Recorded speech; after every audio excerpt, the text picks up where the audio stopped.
पैसा कमाना बड़ी बात थोड़ी है। ध्यान देना, हम कभी भी बात पैसों की नहीं करते। किसी भी रिच इंसान, मल्टी मिलियनियर को आप देखते हो तो सिर्फ उसको पैसों की वजह से नहीं देखते हो। आज आपकी अगर कमाई कम है तो वो एक्चुअल में कम नहीं है, और जो अमीर है वो पैसों की वजह से ही नहीं है। हम कुछ और देखते हैं, हम पैसा नहीं देखते। कैसे?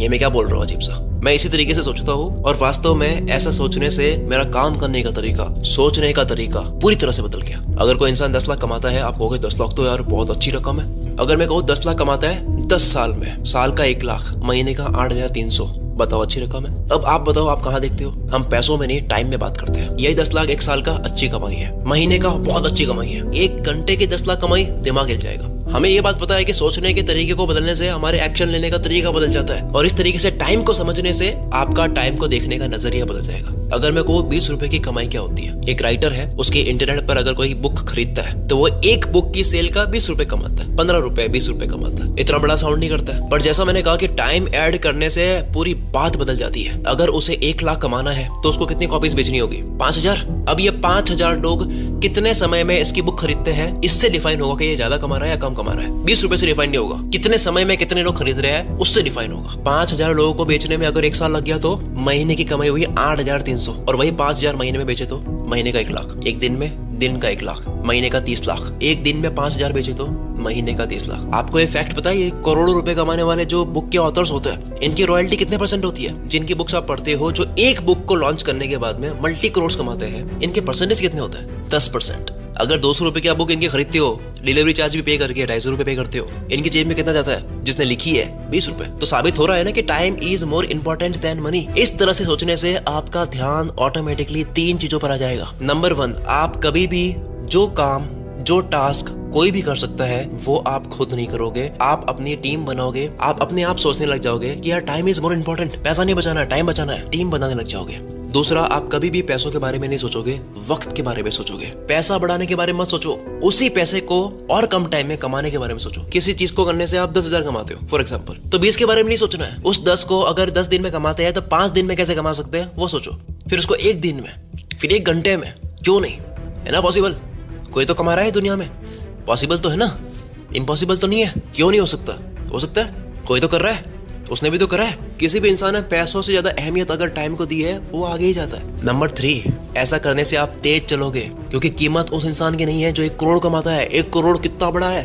1 करोड़ उसकी कीमत नहीं है। क्यों? क्योंकि अगर वो 1 करोड़ 30 साल में कमाता है तो महीने की कमाई केवल 27,000 होती है। कीमत पैसों की नहीं है, कितने कम टाइम में कमाया उसकी है। वही 1 करोड़ 1 साल की कमाए तो, महीने के कमाए तो, 1 वीक में कमाए तो इसकी कीमत है। आप देख रहे हो 1 करोड़ की कीमत कम हो रही है यहाँ पे सिर्फ टाइम बढ़ाने से। तो आपकी भी कमाई अच्छी हो सकती है सिर्फ टाइम कम करने से। टाइम का खेल है सर। 1 किलोमीटर तो दौड़ सकते हैं लोग, पर पावरफुल किसे बोलते हैं? जिसने 1 किलोमीटर कम से कम टाइम में कंप्लीट करा है।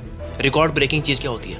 किसने कम से कम टाइम में करा है। इसलिए तो इलॉन मस्क जैसे लोग 10 साल की गोल को 6 महीने में करने की बात करते हैं। क्यों? क्योंकि अगर आप कोशिश भी करोगे, अगर मान लो 10 साल का गोल अगर 6 महीने में कंप्लीट नहीं भी हुआ, कोई बात नहीं, लेकिन आपका विजन, आपके एक्शन लेने का तरीका वो तो बदलेगा।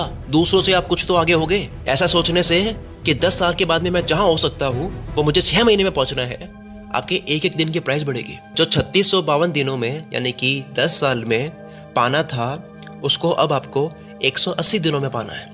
मतलब कि 1 दिन की वैल्यू 20 गुना बढ़ी है। 1 दिन वेस्ट करने का मतलब है 20 दिन वेस्ट करें। अब आप चाहकर भी टाइम वेस्ट नहीं कर पाओगे। बात चल रही है वक्त को जीतने की, तो इससे रिलेटेड आप टाइम और प्रोडक्टिविटी का बैलेंस ऑडियो शो सुन सकते हैं, जिसे ऑलरेडी 3 लाख से भी ज्यादा लोगों ने सुन लिया है, जिसमें टाइम मैनेज टेक्निक सीखने को मिलेगी। इस ऑडियो शो को आप कार ड्राइव करते वक्त, जॉगिंग करते वक्त, कोई भी काम करते वक्त सुन सकते हो। मैं भी कार ड्राइव करते वक्त ऑडियो बुक सुनता हूँ। कुको FM, अगर आपको नहीं पता, ये एक ऑडियो लर्निंग प्लेटफॉर्म है जहाँ पर 10,000 से भी ज्यादा ऑडियो बुक्स है हर कैटेगरी में, फाइनेंस, सेल्फ हेल्प, बिजनेस, जिसे कहीं भी और कभी भी सुन सकते हो। रिपब्लिक डे के खास टाइम पे एक ऑफर चल रहा है 26 जनवरी से 29 जनवरी तक। अगर आप मेंबरशिप लेते हो और कूपन कोड एंटर करते हो freedom 60, तो आपके फर्स्ट मंथ में 60% डिस्काउंट आपको मिल जाएगा, यानी कि केवल 39 रुपीज में 10,000 से भी ज्यादा ऑडियो बुक्स का एक्सेस आपको मिलेगा। ऑफर वैलिड है 26 से 29 जनवरी तक। डाउनलोड करने का लिंक आपको डिस्क्रिप्शन में और कमेंट बॉक्स में मिल जाएगा। अब आ जाते हैं हम अपनी वीडियो की तरफ। अब आपके दिमाग में एक सवाल आना चाहिए, क्या कारण है, क्यों हमें तेजी से जाना है, क्यों इतनी जल्दबाजी करता हूं मैं? क्योंकि अगर मैं आपको एक बात बताऊं तो आप हिल जाओगे। शायद 3-4 दिन तक ये बात आपके दिमाग से निकलेगी नहीं। इस बात ने मेरी पूरी जिंदगी बदली है, क्या पता आपकी भी बदल दे। इसलिए इस बात को सेव कर देना, लिख लेना। अगर आप 25 के हो या 20 के आसपास के हो एक एक साल जाता है पता नहीं चलता है, 20 वाली उम्र लेते हैं। और जिस तरह से इंसान की उम्र कम होती जा रही है, इतनी हम अनहेल्दी लाइफ जीते हैं। अगर ये माने कि 50 तक इतनी दौड़ भाग हम नहीं कर पाएंगे, इतनी हिम्मत नहीं बचेगी, वो लुक नहीं होगा, वो एनर्जी नहीं होगी, वो जोश नहीं होगा, वो जिज्ञासा नहीं होगी, ना नए आइडिया पर जीरो से काम करने की हिम्मत होगी। 50 मानते हैं कि इस उम्र तक हमारा धीरे धीरे रिलैक्स होने का मन करेगा। अब इनका मैं कुछ नहीं कर पाऊंगा जो 80-90 साल की उम्र में भी कहते हैं कि एज मैटर नहीं करती, सक्सेस की एज नहीं होती। ठीक है, करो आप वो। तो अगर आप 20 के आसपास की हो, 50 तक मानते हैं कि बहुत कुछ अचीव कर लेना है, तो 20 से 25 मतलब 30 साल। 30 साल क्वालिटी ईयर्स, गोल्डन ईयर्स कह सकते हैं। अब इन गोल्डन ईयर्स में ये जो 30 साल है, इसमें से मैं 15 साल निकाल रहा हूँ, आधी लाइफ में रिमूव कर रहा हूँ। नहाना, खाना पीना, बाथरूम, परचेजिंग, मार्केट जाना, दोस्तों के साथ घूमना, इवेंट, फेस्टिवल, शादियों में गए, कहीं फंस गए, कोई प्रॉब्लम हो गई, कहीं भी वजह टाइम वेस्ट हो गया, 2-3 घंटे स्क्रीन टाइम ले लिया। वैसे रिपोर्ट कहती है 4.5 घंटे तो एवरेज टाइम होता है इंसान का, कि 4.5 घंटे तो पर डे वो फोन चलाता है। और नॉर्मली 5-6 घंटे तो होते ही, आप अपना चेक करोगे 5-6 घंटे आएगा पर डे फोन चलाते हो। फिर भी मैं 2-3 घंटे पकड़ता हूँ। फालतू में बैठे ओवर थिंकिंग कर ली, ज्यादा सोच लिया, काम कर रहे नहीं, सोच रहे केवल। इस तरह से मैं 30 साल में से 15 साल निकाल रहा हूँ। 20 साल निकालने चाहिए, पर ठीक है थोड़ी रैम करते हैं। आपके पास 15 साल। किसी को अगर डाउट हो कि ये क्या कैलकुलेट कर दी डराने के लिए, भाई आप खुद कैलकुलेट कर लो। 15 साल बच जाए तो बता देना, कितना कम टाइम बचेगा देखना। हमें खुद नहीं पता होता हम कितना टाइम फोड़ रहे होते हैं। एक और बात, 15 साल का जो टाइम बचा है मेहनत करने के लिए, अपने सपनों पर काम करने के लिए, ये जो टाइम बचा है, ये जॉब वाला जो टाइम है, अगर कोई काम करता है या पढ़ाई करता है, 6 घंटे 8 घंटे नहीं निकाले। बिल्कुल कोई इंसान अगर कुछ भी नहीं करता है तब ये बच रहे हैं। जॉब करते हो जो कि आपके सपनों से रिलेटेड नहीं है, उस फील्ड में अगर आपको नहीं जाना है, you don't love that doing, जो कि आप रोज 5-6 घंटे करते हो, वो माइनस में नहीं कर रहा हूँ। वो करोगे तो 15 से और कम हो जाएंगे, पर 15 को 15 ही रहने देते हैं, यानी 1,31,400 घंटे। आप अगर स्ट्रिक्टली एलिमिनेट करोगे तो 5 साल भी नहीं बचेंगे, क्योंकि 50 में बहुत खींच के बोल रहा हूँ। कईयों को ऐसा होगा कि मुझे 35 के बाद में ये सारी चीजें नहीं करनी है, 40 तक मुझे सेट हो जाना है। उनके लिए तो और टाइम कम हो रहा है, ये तब तक आपको पाना होगा। मैं कह रहा हूँ 50 तक आप ये वाली मेहनत करोगे जो 20 साल की उम्र में करते हो, तब बच रहा है ये टाइम। अब बताओ कब कमाओगे, कब कामयाब होगे, कब उसे एंजॉय करोगे, आप खुद बताओ। 50 की एज तक आपके पास में 30 साल, अगर 20 के आप हो तो, अगर बड़े हो तो और कम। और इन 30 सालों में मैं पूरा लंबा खींच के बोल रहा हूँ कि 15 साल वो टाइम जिसमें आप एक्चुअल में काम करोगे, वो जो फोकस वाले घंटे होते जो मैं कहता हूँ, वो आप करोगे। कभी फीवर आ गया, कभी क्या हो गया, वो वाला भी नहीं हटा रहा हूँ मैं। कभी डिस्टर्ब रहते लाइफ में, नहीं हटा रहा हूँ। 1 साल कब जाता है पता लगता है, 2023 गया पता लगा, 2024 का जनवरी गया पता लगा। कोरोना वायरस को 5 साल हो गए, फील नहीं होता है। 5 साल हो गए, अभी की बात लगती है। अभी 28 जनवरी 2024 को कुल मित्र को 7 साल हो जाएंगे, मुझे खुद पता नहीं लग रहा है 7 साल कैसे गए। 15 साल क्या बड़ा नंबर है, जाते हैं पता ही नहीं लगता है। 15 साल, 1,31,400 घंटे। मेरी तो दुआ है कि आप 100 साल 150 साल जियो। 50 की उम्र मैंने इसलिए ली है कि यार चलो मान लो इस उम्र तक तो काफी हासिल कर लेना है, कि चलो इस उम्र तक तो काफी सपने सच कर देने हैं। 50 बहुत ज्यादा बोल रहा हूँ मैं। 30-35 तक तो किसी फील्ड में जमना है, क्योंकि खुद सोचो, सक्सेस को एंजॉय करना, सेलिब्रेट करना, फैमिली को टाइम देना, ट्रैवल करना, ये टाइम नहीं कट रहा है। अभी ये हटाया नहीं है। जो ये 1,31,400 घंटे बचे हैं, इनमें ये वाला टाइम नहीं हटाया है। केवल काम तो नहीं करोगे ना, ब्रेक भी तो लोगे। मेरी मैथ्स आपकी लाइफ के लिए एक्यूरेट हो ये जरूरी नहीं है, क्योंकि आप 30 के भी तो हो सकते हैं, तब अलग होगी। ये भी हो सकता है कि आप 8 घंटे नहीं सोते हो, आप 9-10 घंटे सोते हो। ये भी हो सकता है कि आप स्पोर्ट्स में भी एक्टिव रहते हो, जिम जाते हो। तो ये फ्लेक्सिबल है, सबकी लाइफ अलग अलग है। भिड़ना नहीं है मेरे से कि भाई मेरा तो ऐसा नहीं आ रहा है, तो डराता है लोगों को। और जो लोग ये बोलते हैं कि सक्सेस की कोई एज नहीं होती है, एज मैटर नहीं करती है, KFC का एग्जांपल देंगे, वॉरेन बफेट का एग्जांपल देंगे। अरे लाखों में से कुछ एक्सेप्शंस क्यों देख रहे हो? थोड़ी देर के लिए इन एग्जांपल से बाहर आकर आप खुद अपने आप से पूछो कि 80 की उम्र में फाइनली जाकर के आप अमीर बन गए, या फिर आपको जो बनना था वो बन गए, तो क्या आपने खोया वो सुनना। मैं थोड़ा कड़वा बोल रहा हूँ, मुझे वो मोटिवेशन देना नहीं आता कि सक्सेस की कोई एज नहीं होती, 200 साल की उम्र में भी चाहो तो आप बड़ा बन सकते हो। नहीं बोलना यार मुझे, सच बोलो अपने आप से। जोश रखो, लेकिन होश भी रखना है, लॉजिकली भी सोचना है। आपने क्या खोया अगर 60-70 की उम्र में कुछ बन रहे हो? नंबर 1, यंग एज में एक बचपना होता है, जो पैसा आप 25 की उम्र में, 30 की उम्र में खर्च करोगे, शौक पूरे करोगे, वो बड़े बन जाने के बाद नहीं करोगे। आप मैच्योर हो जाओगे, आप पैटर्न में चलोगे, ठंडे हो जाओगे। आप बात करोगे कार को खरीदना चाहिए या रेंट पे लेनी चाहिए। आप इस तरह से बात करोगे, आईफोन खरीदने से अच्छा है कि उस कंपनी के स्टॉक ले लिए जाए, क्योंकि 5 साल के बाद आईफोन की प्राइस नहीं बढ़ेगी, लेकिन आपने जो स्टॉक खरीदा है उसकी जरूर बढ़ेगी। ये सब बातें करोगे। कभी वक्त मिले, मैं ये करता हूँ काफी, 50 साल 60 साल वाले एक अमीर व्यक्ति से बात करना, आपको पता लग जाएगा कि अकाउंट में करोड़ पड़े होते हैं, लेकिन कैसे शौक मर जाते हैं। वो आदमी चाहता है कि मेरे शौक जागे, कर नहीं सकता। उस इंसान का यह हाल होता है कि उसने यंग एज में बहुत शौक बनाए, पैसे नहीं थे खरीदने के, लेकिन अब उसके पास में पैसे हैं। अब वो किसी और को खरीदते हुए सोच रहा है कि यार मेरे शौक क्यों नहीं है। दूसरा,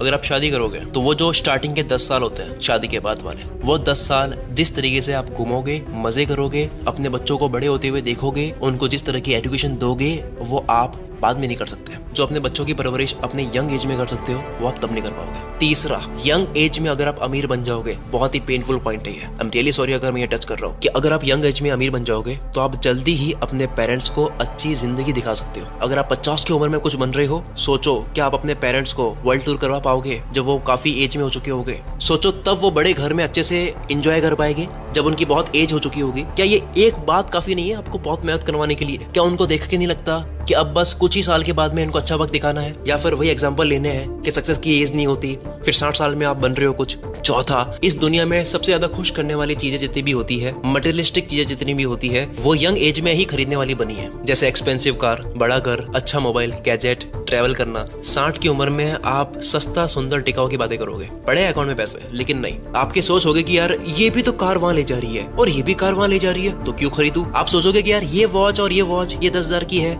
ये 1500 की है, क्यों 10,000 दो? टाइम तो वही दिखाती है। पैसे हो गए अकाउंट में, पर पता नहीं कहाँ के लिए बचा रहे हो। आप समझदार हो जाओगे। आप जवानी में 10,000 की वॉच खरीदोगे, आप हैप्पीनेस खरीद रहे हो। मटेरियलिस्टिक चीजों से खुशी लेना, थोड़े शौक होते हैं उनको पूरा करना, चीजें खरीद कर खुश होना बुराई नहीं है। इसको पूरा वो बना दिया गया है कि ये खरीदने से अगर आप खुश होते हो तो आप बुरे हो, या फिर आप चीजों में उलझ रहे हो। Yes, money can buy happiness. क्या जाता है अगर किसी ने लाखों की कमाई में से कुछ हजार का ऐसा ले लिया जो किसी और की नजर में वो बेफालतू की चीज थी, लेकिन उसके लिए वो खुशी थी, बाकी के लिए वो वेस्ट ऑफ मनी था। ये बात आप 50 की उम्र में नहीं सोच पाओगे। ज्यादातर चांसेस है, हो सकता है कोई एक्सेप्शन निकल जाए, वो बात अलग है। आपका बचपना लेकिन मर जाएगा। और अब तो बचपना मारने वाले गुरुज की कमी भी नहीं है, बताते रहते हैं, ज्ञान देते रहते हैं कि क्या चीज खरीदनी चाहिए। जो इन्वेस्टमेंट प्लान बताते हैं कि अगर आप फन ना करने की बजाय इन्वेस्टमेंट करते हो तो 20 साल के बाद में आपका रिटर्न इतना आएगा। अरे भाई, अभी मजा करना है, अभी प्यास लगी है, प्यासे को पानी पिलाया नहीं, बाद अमृत पिलाने से क्या फायदा? अभी मन है उसको करने का। 30 साल की उम्र में उसका कहीं मन है जाने का। 30 साल की उम्र में उसका मन था भाई लैपटॉप लेना है। 30 साल की उम्र में उसका मन था कि ये बाइक लेनी है, क्यों ना ले भाई? वो क्यों 20 साल तक वेट करे कि वो कहीं इन्वेस्ट कर ले, फिर कहीं कैश आउट आ रहा है। 50 साल की उम्र में वो पैसा ले रहा है, क्या करेगा? उसका भी कुछ नहीं करना है। वो सोच बन गई उसकी इकट्ठा करने की, साइकोलॉजी बन चुकी है कि मैं तो इकट्ठा ही करूंगा।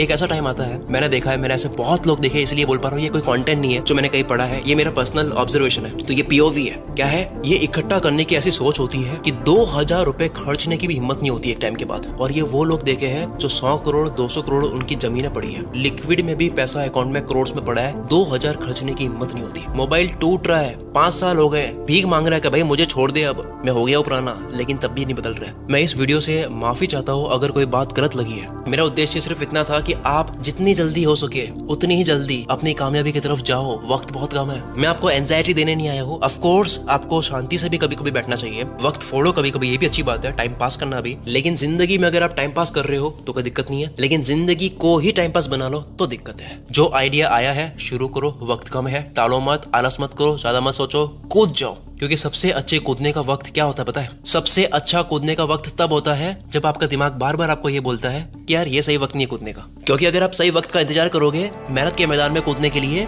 तो वो सही वक्त कभी नहीं आएगा। Sometimes you have to run before you can walk. कई बार चलना सीखने से पहले दौड़ना पड़ता है। स्टीव जॉब्स के अकॉर्डिंग अगर आप हर रोज सोचो कि अगर ये मेरी जिंदगी का आखिरी दिन होता तो आज मैं क्या काम करता और कैसे करता, या जो काम मैं आज करने वाला हूँ उसको मैं तब भी करता जब मेरा आज अगर आखिरी दिन होता। ये सोचने से आपके दिमाग में छोटी मोटी जो टेंशन होती है, ये जो छोटे मोटे डर होते हैं, वो चला जाएगा। फिर वही बचेगा जो जरूरी है, जो आज करना जरूरी है। अब इस पूरी वीडियो को एक लाइन में बोलूं तो वो क्या है? जो है उसी में शुरू करो, वक्त बहुत कम है। मिलते हैं अगली वीडियो में। अगर आपको ये वीडियो पसंद आई है तो आप स्क्रीन पर जो दिख रही है 10 साल का लक्ष्य 6 महीने में ये वीडियो देख सकते हो। बाकी अगर आपने अब तक सब्सक्राइब नहीं कर रखा है तो आप बहुत गलत करते हो, सब्सक्राइब कर लो। मिलते हैं अगली वीडियो में। Wish you all the very best. मैं शकील कुल मित्र से आपके सपनों को सपोर्ट करता हूँ।